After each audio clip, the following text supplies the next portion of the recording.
매일 아침 하나님과 함께 누리는 하늘의 양식, 오늘 만나. 제7장. 비판을 받지 아니하려거든 비판하지 말라. 너희가 비판하는 그 비판으로 너희가 비판을 받을 것이요 너희가 헤아리는 그 헤아림으로 너희가 헤아림을 받을 것이니라. 어찌하여 형제의 눈 속에 있는 티는 보고 내 눈 속에 있는 들보는 깨닫지 못하느냐? 보라, 내 눈 속에 들보가 있는데 어찌하여 형제에게 말하기를 나로 내 눈 속에 있는 티를 빼게 하라 하겠느냐? 외식하는 자여, 먼저 내 눈 속에서 들보를 빼어라. 그 후에야 밝히 보고 형제의 눈 속에서 티를 빼리라. 거룩한 것을 개에게 주지 말며 너희 진주를 돼지 앞에 던지지 말라. 그들이 그것을 발로 밟고 돌이켜 너희를 찢어 상하게 할까 염려하라. 구하라, 그리하면 너희에게 주실 것이요 찾으라, 그리하면 찾아낼 것이요 문을 두드리라, 그리하면 너희에게 열릴 것이니 구하는 이마다 받을 것이요 찾는 이는 찾아낼 것이요 두드리는 이에게는 열릴 것이니라. 너희 중에 누가 아들이 떡을 달라 하는데 돌을 주며 생선을 달라 하는데 뱀을 줄 사람이 있겠느냐? 너희가 악한 자라도 좋은 것으로 자식에게 줄 줄 알거든 하물며 하늘에 계신 너희 아버지께서 구하는 자에게 좋은 것으로 주시지 않겠느냐? 그러므로 무엇이든지 남에게 대접을 받고자 하는 대로 너희도 남을 대접하라. 이것이 율법이요 선지자니라. 어두운 세상에서 빛으로 살아가는 제자의 삶은 사람에게 보이려고 행동하지 않고 은밀히 보고 계시는 아버지를 인식하며 사는 삶이었습니다. 하늘 아버지께서 내 필요를 아시고 채우시며 내가 그분에게 귀한 존재임을 믿는 믿음으로 하루하루를 살아낼 수 있는 거지요. 오늘 본문에서는 비판을 받지 아니하려거든 비판하지 말라고 예수님께서 말씀하십니다. 비판은 평가하고 분석한다는 의미를 담고 있는데요.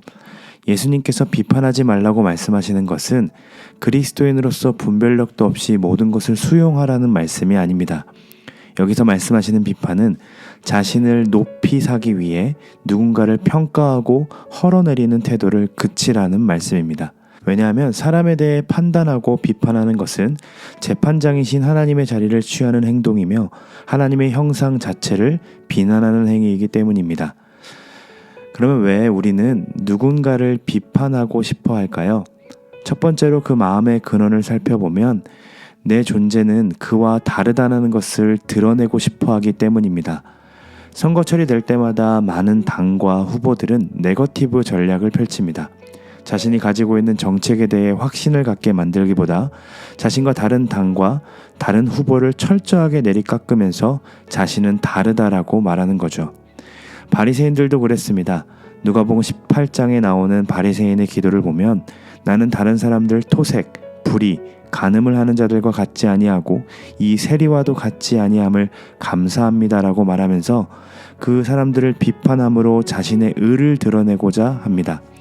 이처럼 비판하는 이유가 나 자신은 다르다는 것을 인정받고 싶어하기 위함이라면 당장이라도 그쳐야 합니다. 왜냐하면 우리가 하는 그 비판으로 우리도 비판받을 것이기 때문입니다. 예수님의 말씀은 진리입니다. 그래서 우리는 누군가를 비판하고 싶을 때마다 진리이신 이 말씀을 기억해야 할 것입니다. 두 번째로 비판하는 이유를 생각해보면 내 모습에서 싫어하는 모습이 그에게 비추어졌기 때문입니다. 우리가 꼴보기 싫어하는 사람, 짜증나게 하는 사람들의 특성들은 흔히 우리가 싫어하는 우리 자신의 습관들입니다. 즉 남에게서 발견되는 죄가 우리 안에 존재하기 때문에 발견된다라는 거죠. 우리 주님은 그 마음을 아시고 형제 속에 있는 티끌을 보려 하지 말고 내 눈 속에 있는 들보부터 깨달으라고 말씀하십니다. 사랑하는 동역자의 잘못이 보여서 고쳐주고 싶을 때가 분명히 있을 수 있습니다. 그러나 그럴 때에도 우리는 먼저 내 자신의 죄를 다루어야 합니다. 그러면 내 안에 더 큰 죄가 있었음을 깨닫게 되고 들보 같은 큰 죄가 있었음에도 한없이 헤아려 주신 하나님의 은혜를 깨닫게 됩니다. 그때서야 우리는 비판하고 싶어 했던 그 형제와 자매들을 고린도전서 13장의 말씀처럼 오래 참아내주고 시기도 교만도 아닌 진정으로 견뎌내주는 사랑을 할 수 있게 됩니다. 그러나 반대로 내 자신의 들보를 보려 하지 않고 누군가의 티끌만을 찾아 비판함으로 자기 유익을 구하거나 자기 자랑을 하고 있다면 그것은 분명한 외식임을 예수님께서 말씀하고 계십니다. 산상수훈의 말씀을 볼수록 진짜 예수님의 말씀대로 살고 싶다는 생각이 절실해집니다. 쉽게 분노하며 살인하지도 않고 간음하지도 않고 또 함부로 맹세하는 삶보다 주님의 말씀대로 겸손하게 살아내고 싶다는 삶을 소망하게 됩니다. 심지어 우리가 가지고 있는 염려까지도 내려놓고 믿음으로 내 인생 그리고 이웃들을 바라보면서 비판하지 않고 원수까지도 사랑하는 삶 진짜 한번 살아내고 싶습니다. 그렇게 살아낼 수만 있다면 진짜 예수님의 말씀처럼 우리의 삶이 산 위에 숨겨지지 않는 빛처럼 살아가는 인생이 될 거라고 확신이 됩니다. 그런데 확신하기도 하고 믿고 있고 그렇게 살고 싶기도 하지만 이게 정말 가능할까라는 의문이 생기는 게 사실입니다. 예수님이 생각하시는 제자도는 너무 기준이 높지 않은가라는 생각도 들죠. 또 이런 삶은 제자들, 사도들만 가능한 거지 우리의 현실에서는 불가능하다라고도 말하고 싶습니다. 우리 주님은 이 마음까지도 아시고 7장 7절과 8절과 같이 말씀하십니다. 구하라, 내가 줄 것이다. 너는 받을 것이다. 찾으라, 찾아낼 것이다. 두드려봐라, 열릴 것이다.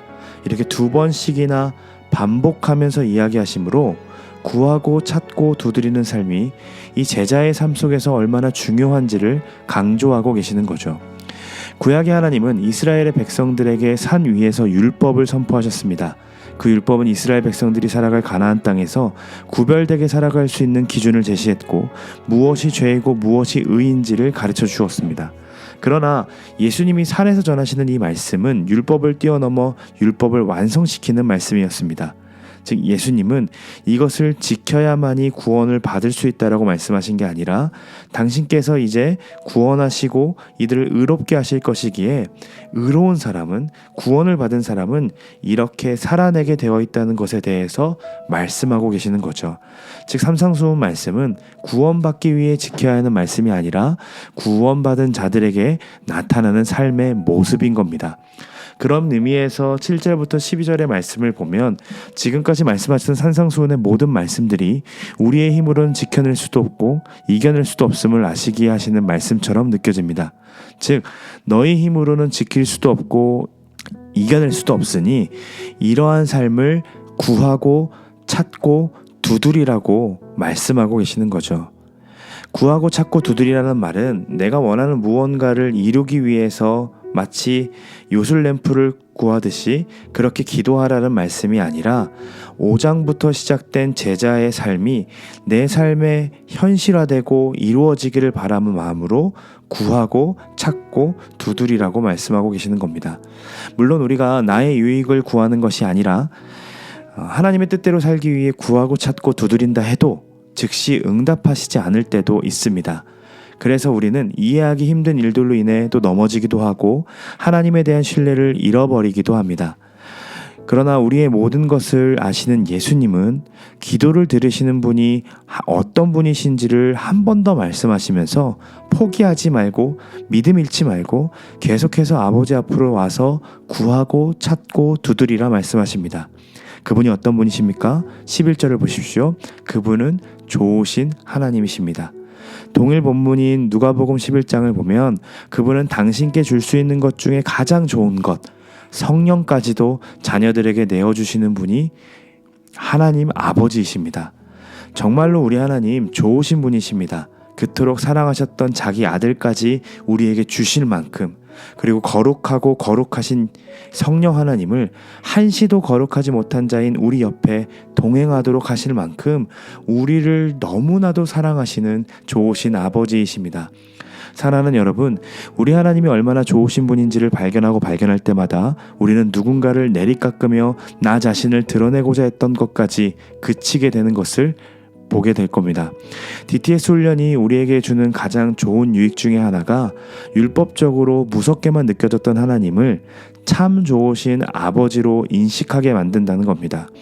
그분이 좋은 아버지임을 깨닫는 순간 우리의 언어가 바뀌고 우리의 사고방식도 바뀌는 것을 경험할 수 있습니다. 마치 사랑을 많이 받은 자녀들이 구김살 없이 누군가를 잘 품어주고 사랑해주는 것처럼 이곳저곳에서 상처투성이고 인생 자체가 불안하고 염려투성이라 늘 불만과 비난이 난무하는 우리의 삶도 그분의 사랑을 진정으로 깨닫게 되면 바뀌어지고 넉넉해질 수밖에 없는 거죠. 우리는 그 사랑을 찾고 구하고 두드려야 합니다. 가장 좋으신 거 성령을 우리에게 주셨으니 그 성령이 우리 안에 충만히 일하실 수 있도록 오늘도 구하고 찾고 두드려야겠습니다. 그래야 내가 어떠한 사랑을 받았고 얼마나 큰 헤아림을 받았는지 깨달고 깨달을 때마다 오늘 만나는 누군가를 헤아려주고 사랑해줄 수 있는 우리의 삶으로 바뀌어가게 될 겁니다. 우리 하나님 좋으신 아버지이십니다. 그분이 정말로 좋은 분임을 신뢰하시고 오늘도 만나는 누군가를 함께 사랑해 주시고 품어 주시고 넉넉함으로 살아내는 우리 모두가 되기를 간절히 소망합니다.